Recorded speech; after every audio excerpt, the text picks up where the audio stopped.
거울과 웃음, 삼위일체와 구원의 비밀을 아십니까? 하나님의 본질 안에는 명철 외에도 의지가 있습니다. 모든 이성적인 피조물에게 의지를 주신 분에게 의지가 있는 것은 당연한 것입니다. 우리에게 의지를 주신 분이 바로 하나님이신데 어떻게 그분에게 의지가 없을 수 있겠습니까? 하나님께는 주된 혹은 가장 으뜸의 의지가 있어야 합니다. 하나님의 의지에서 다른 모든 의지가 나오기 때문입니다. 성경은 분명하게 말합니다. 나는 하나님이라 나 외에는 다른 이가 없느니라. 나는 하나님이라 나 같은 이가 없느니라. 나의 뜻이 설 것이니 내가 나의 모든 기뻐하는 것을 이루리라. 하나님 안에 있는 이 의지는 영원토록 스스로에게 역사합니다. 명철과 마찬가지로 의지 또한 스스로에게 역사하는 것입니다. 하나님의 명철은 가장 완벽한 진리로서 스스로에게 역사합니다. 따라서 하나님의 의지도 가장 완벽한 선으로서 스스로에게 역사합니다. 사실 하나님의 의지가 역사하실 가장 합당한 대상으로 그분 자신 외에 누가 있겠습니까? 무한한 의지는 무한한 선을 소유해야 합니다. 이런 의미에서 우리 주님께서는 선한 이는 오직 한 분이시니라라고 말씀하신 것입니다.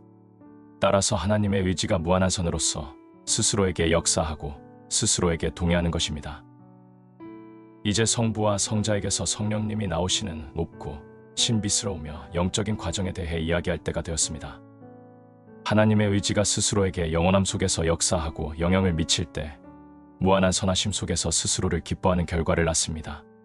그것은 스스로 안에서 아는 것입니다. 의지의 행위가 기뻐하고 좋아하는 것이기 때문입니다. 그리고 하나님의 의지가 자신의 무한한 선하심 속에서 갖고 있는 이 기쁨이 바로 하나님 안에서 삼위 혹은 실체를 낳습니다. 그분을 우리는 성령이라고 부릅니다. 그래서 진정으로 성령님이 누구냐고 우리가 묻는다면 성령님께서는 나는 성부와 성자 사이에 누리는 사랑과 기쁨, 즐거움이라고 대답하실 것입니다. 성부는 의지의 이 행위를 통해 성자 안에서 기뻐하고 즐거워하십니다. 성자는 의지의 이 행위를 통해 성부 안에서 기뻐하고 즐거워하십니다. 그리고 이것이 바로 성자가 자신과 성부 하나님에 대해 다음과 같이 말씀하신 이유입니다. 내가 그 곁에 있어서 창조자가 되어 날마다 그의 기뻐하신 바가 되었으며 항상 그 앞에서 즐거워하였으며 그 말씀은 이렇게 해석할 수 있습니다. 나는 영원 전부터 그분의 기쁨이었고 그분은 영원 전부터 나의 기쁨이셨다.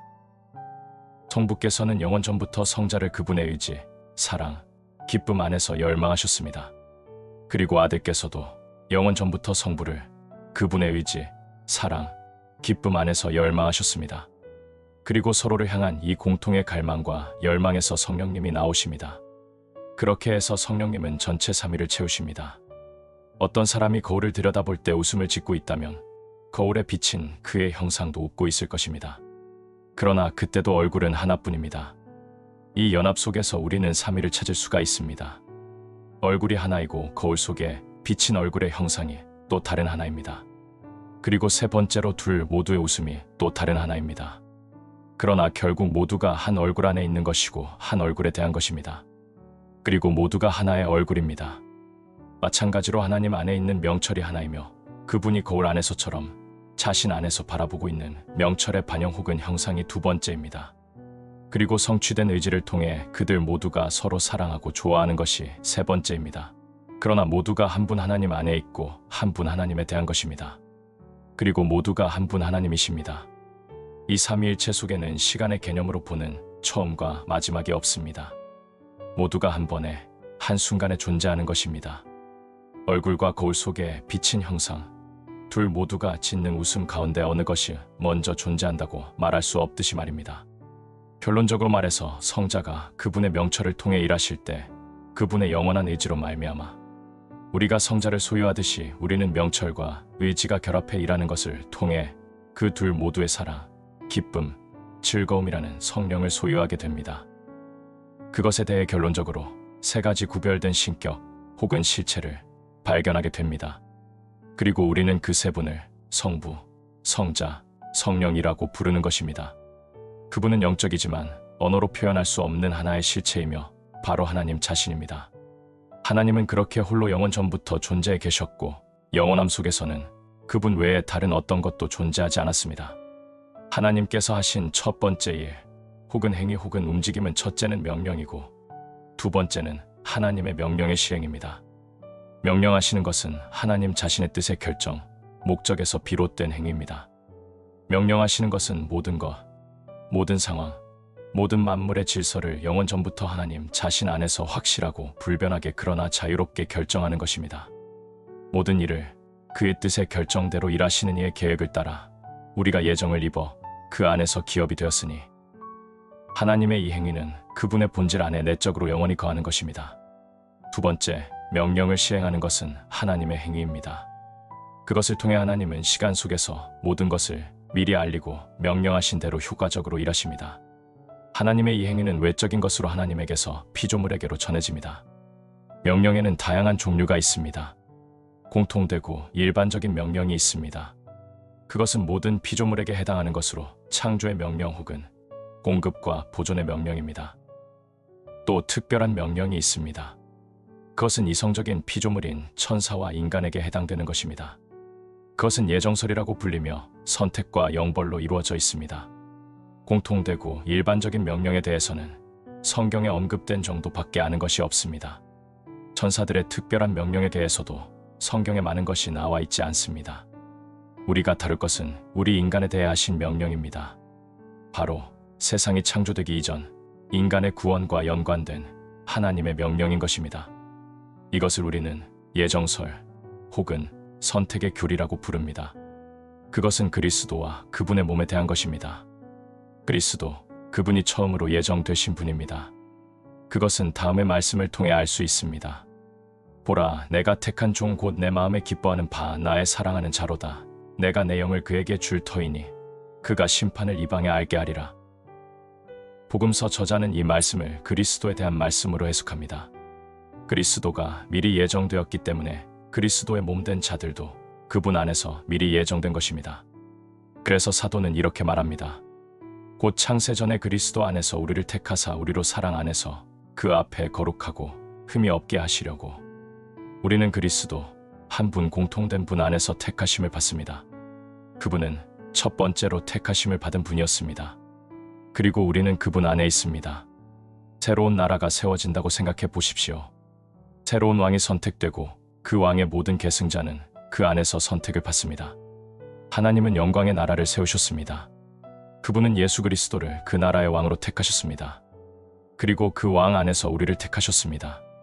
우리는 그 왕이 왕과 지존하신 하나님을 섬기는 제사장으로 만드신 자들입니다. 사도의 말에서 다음의 것을 주목해 보길 바랍니다. 창세전에 그리스도 안에서 우리를 택하사. 성부 하나님은 택하셨습니다. 그것은 성자와 성령은 택하시지 않는다는 말이 아닙니다. 성자는 택함받은 한 분으로서의 신격을 지키고 있고 성령님은 은혜를 우리의 마음속에 인쳐주시는 증인으로서의 신격을 갖고 계시기 때문에 이 말씀에서는 다만 선택하신 분으로서 성부만을 표현하는 것입니다. 마치 기도할 때 성부의 이름만 자주 부르고 다른 두 분에게는 기도하지 않는 것처럼 보이듯이 말입니다. 그러나 성자가 중재자이시고 성령이 마땅히 해야 할 기도를 우리에게 가르쳐 주시고 지도해 주시는 분이기 때문에 단지 표현만 성부에게 기도를 드리는 것처럼 표현되었을 뿐입니다. 그리스도 안에서 우리를 택하셨다는 말씀은 그리스도가 하나님이자 인간이신 것을 나타냅니다. 그리스도 안에서라는 말은 그리스도가 머리이자 처음으로 택함받은 분이시므로 그분의 모든 몸도 택함을 받는다는 것을 뜻합니다. 여기에서 주목할 것은 그 말씀이 우리가 택하심을 받는 순서를 말하는 것이지 우리가 택함을 받은 원인은 아니라는 점입니다. 그리스도가 우리 구원의 원인이 되시지만 우리를 택하신 원인은 아니라는 말입니다. 다만 우리가 택함받을 것을 하나님이 미리 알고 계신 것뿐입니다. 우리가 선택받은 원인은 바로 하나님의 값없이 주시는 사랑인 것입니다. 창세전에 그리스도 안에서 우리를 택하셨다고 했습니다. 하나님께서는 그분의 명령이 세상의 기초를 놓기 전에 우리를 택하셨습니다. 하나님께서 그리스도 안에서 우리를 향해 품으신 오래된 사랑은 과거 어느 시점에 생겨난 것이 아니라 온 세상이 창조되기 전에 이미 존재했습니다. 바울은 말합니다. 하나님이 우리를 구원하사 거룩하신 소명으로 부르심은 우리의 행위대로 하심이 아니요 오직 자기의 뜻과 영원 전부터 그리스도 예수 안에서 우리에게 주신 은혜대로 하심이라. 우리는 성경에서 그리스도에 대해 말하는 세 개의 구절을 읽을 수 있습니다. 우리는 그분 안에서 그분을 위해 그분으로 말미암아 복을 받는다는 사실입니다. 우리는 그리스도 안에서 복을 소유합니다. 모든 것이 그리스도 안에 먼저 들어있고 나중에 우리에게 전달됩니다. 그렇게 우리는 그리스도, 공통된 한 분 안에서 택하심을 받습니다. 이 택하심의 은혜는 먼저 우리의 머리이신 그리스도에게서 시작되었습니다. 그 다음에 그분의 몸인 우리에게 전해집니다. 그래서 그리스도는 모든 형제 가운데 탁월함과 걸출함을 지니고 나신 맏아들, 장자이십니다. 그리스도는 우리가 택하심을 받기 전에 우리 구원의 왕이 되기 위해 먼저 인치심을 받으셨고 구별된 분이십니다. 우리는 하나님의 은혜와 성령의 감동으로 그리스도를 왕으로 섬기는 백성이 되었습니다. 할렐루야.